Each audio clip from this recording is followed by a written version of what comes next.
Congratulations again to all those who have made it, those whose visa are ready and are preparing now. I think we have barely like about a month because right from the 7th of September to the 10th of September, a lot of people are going to travel to China. Some schools are even going to start on 28th, like freshers are going to come on 28th. So congratulations to you all and see you here in China soon. So now I think I'm making videos to address the very concerns of people who have requested for.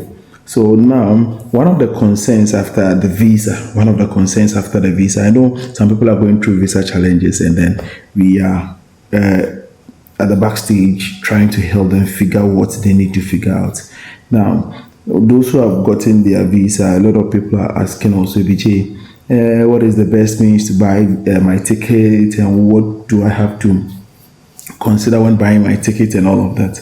I have always said, and I would continue to say now, everything in this world concerning study abroad comes in two folds: an agent and non-agent. So that means that basically, if you want to buy a ticket to study, like to travel abroad, you can use an agency. There are a lot of travel and tour agencies who will help you buy this at a fee. At a fee. I do not want to promote anybody's business, and I do not want to talk about any other person's business.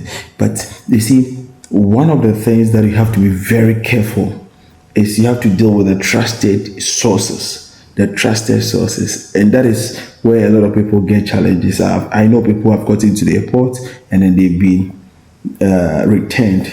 One of the things people are asking, BBJ, I'm coming to study for 2 years. Do I buy a one-way ticket or I buy a round trip ticket? Now, if you're coming to study, if your study is more than 6 months, you're going to buy a one-way ticket. If your study is going to be more than 6 months, you're going to buy a one-way ticket. But if it is 6 months and less, you can buy.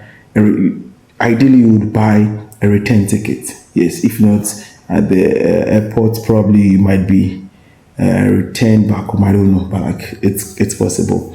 But if it is going to be more than 6 months, please buy a one-way ticket. Nobody will stop you at the airport. I think that is one of the basic concerns people are raising. Now, let's get into the deal. When you want to use agencies, now we have agencies, physical agencies, especially like at the first, they have offices in your locality that they can walk into, and then you ask them to purchase for you. Aside that, we have online third-party systems. So the moment you go online and you Google that you want to buy a ticket from, like you want to buy a ticket from China, from Ghana, from Nigeria, from this to this country. I'm not only talking even about China, but China in focus. Then they're going to give you a lot of third-party agencies. I think we have Kiwi, we have so many, but I think currently I remember Kiwi, KIWI, and several others. And people have made they have. You see, when you sometimes check to some of these third parties are advertising. The advertising, what do you call it? The tickets for on behalf of the flights. Yeah. So you realize that you key in and you feel that it is Ethiopian Air, it is Rand Air, it is Tanzania Air, it is Emirates. But before you click here on a third party system, and people are asking me, BJ, is third party good? Is third party? Yeah.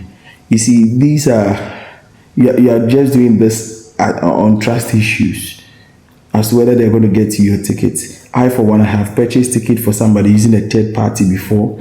I have walked into a physical office to purchase tickets, and I have booked tickets on my own. Now, these are the progression. Before I started this whole journey, when I did not know anything about study abroad, but I was trying my best to know, I used third parties to buy. Then as I progressed, I came to realize that, there are other agencies that can support. And the agency I have used till date is Wakana. Like I was using Wakana. I don't know, it's Wakana or Wakana or something. That is what I was using. Then later when I grew and I got to China and I got to know the entire procedure, then I started buying my tickets on my own. So these are the progression. Now, if you want to give it to a third party, like they will request for your credit card and everything, then they will deduct the money directly. Yes, and then they will send you the ticket. But when they send you the ticket, you can verify your own ticket. So for instance, you went online, you purchased through a third party. Okay, they've sent you an email that this is your ticket, and probably they booked for you Emirates or they booked for you Ethiopian Airlines. Just go online and type in the origin. Like you can go online and you type for Emirates. Okay, and then when you go to their website, there is a place that they will ask you to confirm your booking. So you just click on the confirm your booking. They are going to ask you, you see, when you buy the tickets, they are going to give you a 6-digit reference code or something. So they'll ask you of your surname and then you put in that code. The moment you put in that code, if your ticket is legit, it's going to pop up that yes, it is confirmed. It's a confirmed ticket. You see, that is how it's going to be. Or better still, you can still have your phone. I don't know whether I still have the apps, the apps here, but you can still have your phones. I used to have all the apps here. I don't know where they are, but I think you can go online and then if it is Emirates, you just type in Emirates. Then the moment you type in Emirates, maybe you can just go and then you type in Emirates, like on your Play Store or ISO, and then you can download their app and then you can use it to check your ticket or confirm your booking and all of that. So that one is also there. Aside the third party and how you're going to confirm.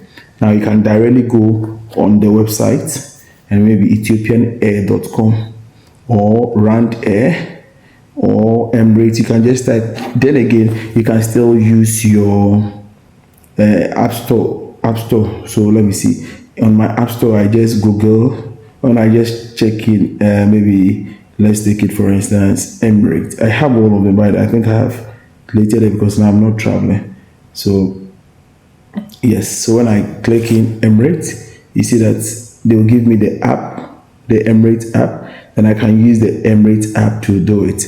Or maybe I can type in Egypt Air. All of them will come. Egypt Airline. Then you see Egypt Airline. But I think one of the popular third parties, we have the trip.com. I've forgotten them, I just remember. We have trip. But like you see Egypt Air, you install them. Then after you have installed them, you can, so like this one. So after you have installed them, you can use it to purchase your ticket directly. But always they're going to demand for your credit card. You put in your details, they deduct the money, they send the ticket to your email. So put in a valid email address. Now, so that is, even if you do it that way, it means that you are buying it on your own and you're buying it directly from their website or their app, and it is very legit. Then again, anytime you get it, you are in doubt, you can still go onto their website or using the app. Then you just go to the confirm booking, you put in your surname, you put in your reference, and then boom, you can confirm whether your ticket is legit, and that is basically it. Other than that, I think you can just, if you know any travel and tour agency in your locality, you can just go there, you give them your passport details, and then you give them the corresponding amount of money, then they purchase your ticket for you. It's as simple as that. I think we shouldn't have so much difficulties in purchasing the ticket, but the most important thing is that confirm your booking. And then one of the things that concerning ticketing is that you always have to check the timing very well. I'm speaking to people who are now going to travel for the first time.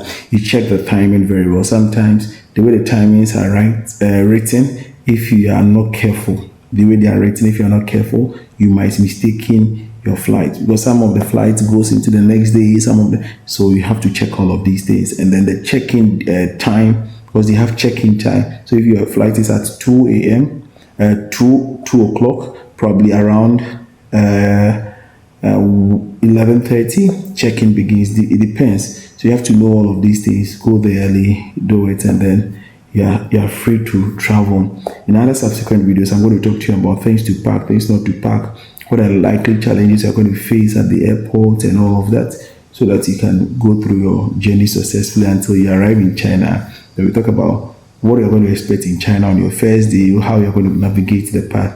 So I'll bring you videos related to this, and then we see how we're going to go about it. Until then, I'll see you in the next one. I love you all. See you. Bye-bye.